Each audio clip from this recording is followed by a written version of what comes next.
Good morning.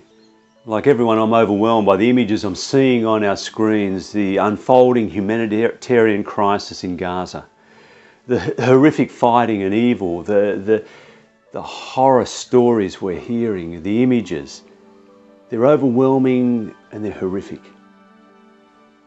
And as these images are scrolling across my screen, another image appeared on Facebook.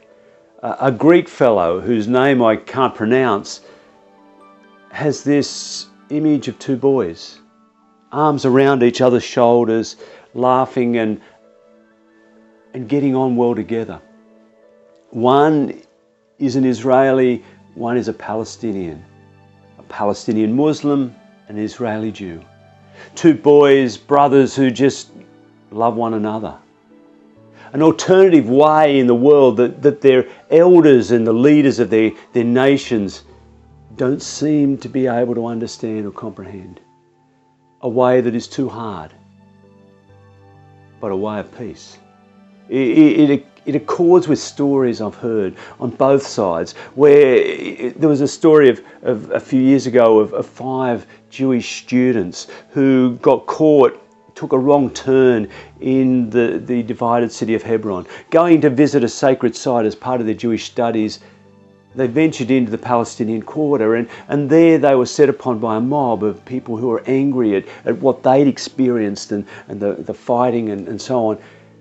And they stoned their car and firebombed it, and the boys escaped and ran down the street. And a Palestinian man who heard the commotion ran outside and saw these 5 Jewish boys running towards him, and he quickly diverted them into his house and locked the door. He tended to the wounds they had and called the authorities to come and save them, to get them safely out of the city. And when this story emerged and the journalists and others described him as a hero, he said, "I'm no hero. I just did what everyone should do." And there's other stories of Jewish people doing the same towards Palestinians. And I suspect in parts they live together as human beings, neighbours. But their leaders and the elders and those who have control and power have a different way about them. This unfolding crisis is horrific. And yet, there are other ways. Not just there, but in the Ukraine and in other parts of the world. There's different ways of dealing with between the colonising peoples and the indigenous peoples of the world.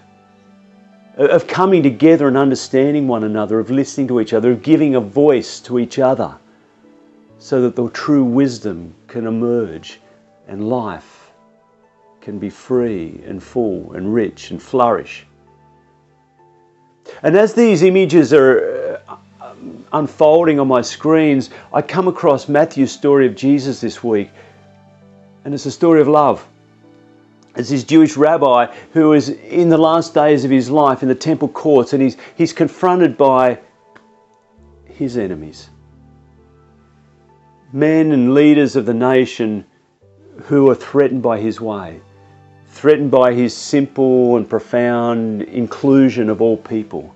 His welcoming in of the outcast and the stranger and the sinner and the marginalised, and of making them equal, of speaking about how the poor and the impoverished should have more and those who are wealthy should have less. His ways threaten the status quo and their own power and wealth, and they seek to trap him and enfold him in his own ideas and take him down. And so there's this series of stories of religious leaders trying to trap him with clever questions. And as we hear these stories, and we've been dealing with some of them, where we often think, wow, our guy's great, isn't he? Jesus is great. His answers, it takes them down. Our guy wins. Our guy triumphs. And the enemies are pushed aside. And yet, I'm not sure that is the interpretation that's there. In this week's story, it flows on from the last couple of stories. religious leaders come asking, well, Caesar, who do we pay taxes to Caesar? Is that right? Knowing that if he answers one way, the Romans will come and get him. If he answers the other way, the people who hate Rome will get him. But Jesus treads a middle path. Give me a coin of the realm. Whose face is on it? Caesar's. Well, give to Caesar that which does belong to Caesar, and give to God that which belongs to God. And they go away amazed. And others come back asking questions about life and death and resurrection, some believing, some not believing, and using ancient stories, trying to trap him. But what is revealed in this is that in God there is no death. The notion of death is not God. God is the God of the living. There is no sense of death. And only we who understand physicality and materiality fear death. Fear what death brings, the loss of physical life, whether it's ours or one we love, and the grief and the pain that bears. But Jesus is revealed as not fearing death, physical death, because he understands this bigger picture of life, this truth that life is there for all people, and whatever they do to him cannot destroy him. That's the nature of resurrection. And so he goes about his life fearless, knowing that in a few days he will be dead. He knows that crucifixion, that death is on the table. And instead of running and hiding and saving himself, he takes it to them to proclaim this way of God, which is about fearlessness, about letting go of fear, letting go of hatred, letting go of all the things that trap us and hold us, of letting go of the things in our lives that tie us down, and fighting the real freedom to be people who live and flourish and love. And this week, having asked all those questions, a small group of Pharisees, religious people, come. And they come not to trap Jesus, but to test him, to find out what he thinks.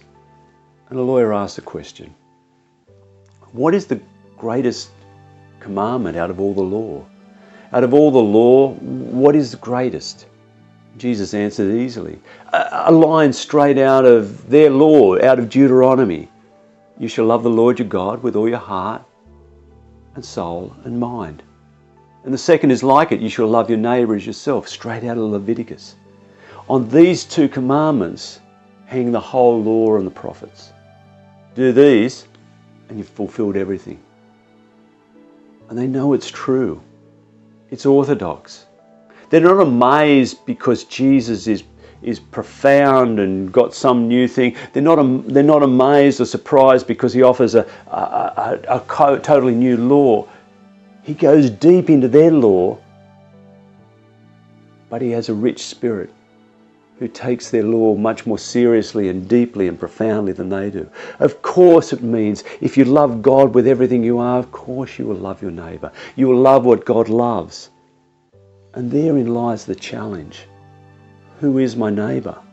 And Luke in his story offers an interpretation of that when it's asked. He gives the story of the Good Samaritan, where he turns the world upside down, their world. A Jew is beaten and Jews come by and ignore him, but a Samaritan who's a sworn enemy stops and tends his wounds and cares for the man. Who is my neighbour? Anyone in need. My fellow human being, whether friend or foe, like or different. Matthew deals with it in a different way. He has Jesus ask a question. He says, well, tell me this. The Messiah was expected. Whose son is he?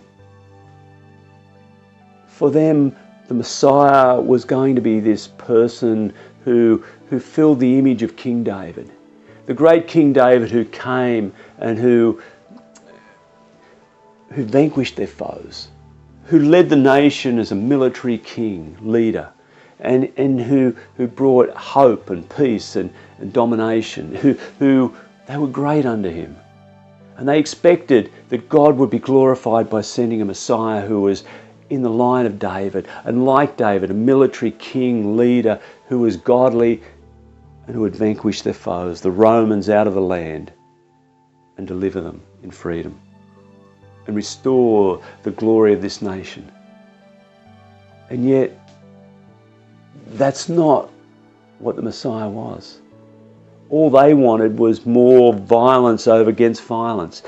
What we see in the Middle East at the moment, what we see in the Ukraine, what we see in other parts of the world, what we see in our own lives. When I'm afraid or when someone does something to me, I react louder and stronger, and it cycles and spirals because they come back at me and then I come back at them and they come back at me. In the Middle East, someone drops a bomb, so someone else drops 2 bombs, and then 3 comes back, and the wars, and it spirals out of control. This belief that we can use violence to bring peace, that if I overwhelm my enemy, that will be it. But my enemy may be subdued now, but they will bring their friends and allies, and there'll be more fighting. And Jesus offers an alternative way, the way of God, and saying that even David recognised he had to unlearn his way and learn a new way. And so it is with us.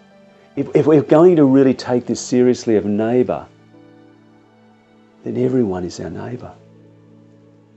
The Hindu down the road, or the Sikh around the corner, or the Muslim up the other corner. The person who looks different, who has a different culture, a different language, who has a different belief system or a different politics, who has a different faith.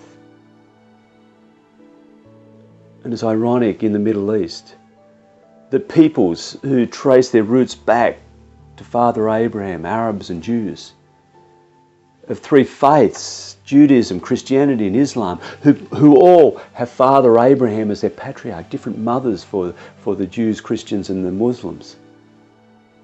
But they have a common law, the Torah, the Old Testament law, and the wisdom writings.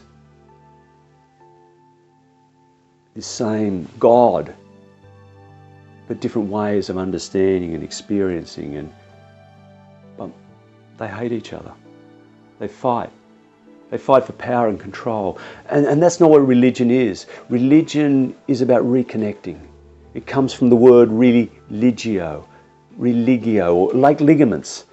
It connects. And it's meant to reconnect. But so often we use religion and politics and hatreds and traditions and belief systems, and we confine ourselves in this way, and we divide and separate and conquer and build barriers to defend ourselves and protect what we have and our status quo, and we don't love our neighbours. And therefore we don't love God. And so we can just see these religious leaders, suddenly the lights come on. Yeah. If I'm going to love God, I've got to love my neighbour. It makes sense. And my neighbour is that person just there that I don't like. My neighbour is you, Jesus, the one who our people, our leaders are planning and plotting to kill because we don't like you, we don't like what you're doing and what you're saying, because you want us to love the people who are different, who are unworthy, people who are unclean, people who are lowly and marginalised. And if we do that, if we let go of our fear and our control and our power and our wealth, what will we have? What will be left? And even though they see in these words of Jesus deep wisdom and spirit, it's too hard, it's too costly, and they kill him. And I guess for us, this is what we need to wrestle with in our lives, in our families, in our churches, in our community groups, in our nations. What are we willing to let go? Are we willing to let go and unlearn?